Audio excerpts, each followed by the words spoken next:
specification, makikita niyo pag naka-on yung computer. So, properties ng computer, nandiyan yung advanced specification. Okay, so, dun sa motherboard, dito muna tayo sa motherboard, isa-isahin natin yung mga pangalan ng mga major parts, huwag na yung mga maliliit. So, anong pagkaalam niyo dito ng pangalan? MSI. MSI slot, pwede. IDE. Oo, Kaya yun PATA. Pata. Okay, so, parallel YouTube mo yan, Law, ah. Parallel ATA, yung ATA Advanced Technology Attachment. So, PATA yan. Yung mga bago ngayon, yung tinatawag nating SATA. Yung red na lang yung wire, tapos mas dito kadalasan. Pero luma yung board, so wala pa siyang example nung serial port. SATA port. SATA naman is serial ATA. Ano nga ba yung ATA? ATA. Sabi ko nung kanina. Advanced Technology Attachment. Okay. Ano nga ba yung IDE? Department. Ay! Huwag na. Hindi ko alam siya. Secret lang. Integrated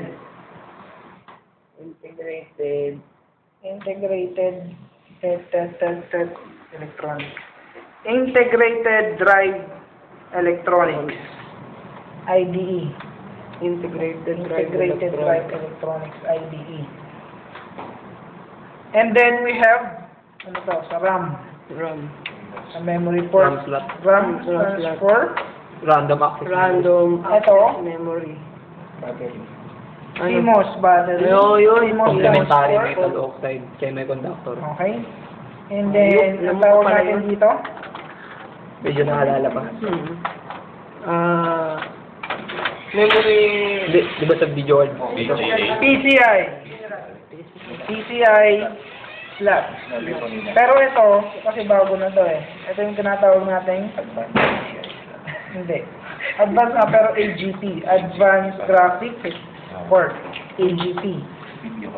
Dati yung mga pangalan lang ito is PCI pero dahil din medyo yung mga updated ang PCIe, PCI Express, which PCI stands for Personal computer ito. Pwede. Peripheral Component Interconnect, PCI. Yung E stands for Express. Peripheral Component Interconnect, PCI. Ano, corner? Kaya ito din is PATA din to, yun nga lang para sa floppy disk. PATA port. ID port para sa floppy disk. PATA ID saka SATA isa sa And then, for major parts, ito is for processor port. Inalis ko. Yung nakapatong dito, natawag pa siyang heatsink. Heatsink. Ito is Sabi ko magbata ng boy man. heatsink. In-sync yun, in-sync. Heatsink. Ito naman is heatsink. Ito naman is fan. Processor fan. Ito is heatsink. And then, sa mga major parts, ito. Natawag natin itong North Bridge chipset. Ito is the South Bridge chipset. Ito naman is BIOS memory. BIOS stands for Basic Input-Output System. yun, BIOS. So, ano yung nilalaman ng BIOS? BIOS. Ko alam eh. BIOS.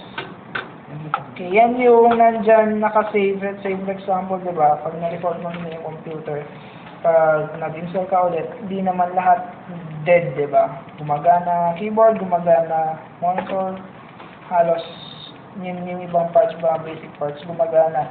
Well, dito yung naka-install yung mga programs na nagra-random para sa basic input and output. Kaya BIOS. BIOS memory. Okay? And then, ano pa? Sir, di ba kapag walang CMOS, hindi rin magraramang bias? Sir, ito. Naglolo ka. Yes. This one. Ano ba yan? Asan? Ito. Actually, tingnan na lang natin dito sa labas. Okay. Oo. Okay, so dito may mga ports. Dito ka pa. Yung sync, tinatawag natin siyang parallel port. Okay, yan yung parallel port for Yan ay printer. talaga. Pero yung mga bagong printer sa USB na, pero basically para sa printer. Parallel port.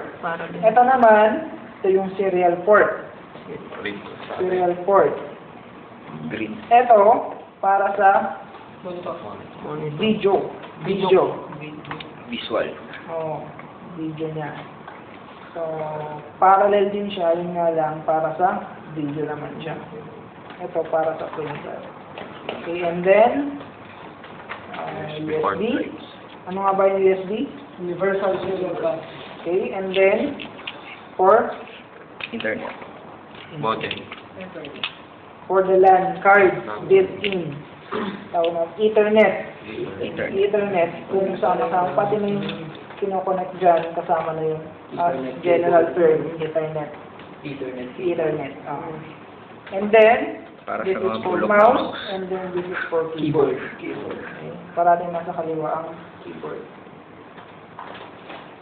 Okay, then, kung meron pa dito, meron tayong sinasaksak minsan dito, LAN card, sound cards, video card, even video card. Pero ang video card kasi, yun nga, meron na tayong AGP. Ano nga ba yung AGP? Wala na nakakaalala. Advanced graphics. Advanced graphics port. AGP. Okay, yan. And then, dito naman sa mga kinalas natin, yan natin dito. Hit sync. Saka? Pan. Ano ba, sir? Hit o it? It, di ba? Kain. Oo, yung It. it. Ano ba? Hit. Init. Okay. Hindi kasi yung sounds like, di ba, parang... Sounds like, Oo. It. Hey, what's Oo, up? ayan. Welcome back to Information. Ang Ito ina po naman, po. ano natin dito? Memory. Ano yan? Processor. Processor pala po So, tayo. lahat ng mga parts yan, kailangan ibibigay niyo yung mga specification. Minsan, Pati, halimbawa, sir, sinabi yan. O, anong meaning niyan? Pag ginanon, bibigay pa din namin? anong meaning ng processor? Hindi ko alam eh. CPU. Okay, pero yung tinatawag natin CPU. Okay, The brain of the pagtira.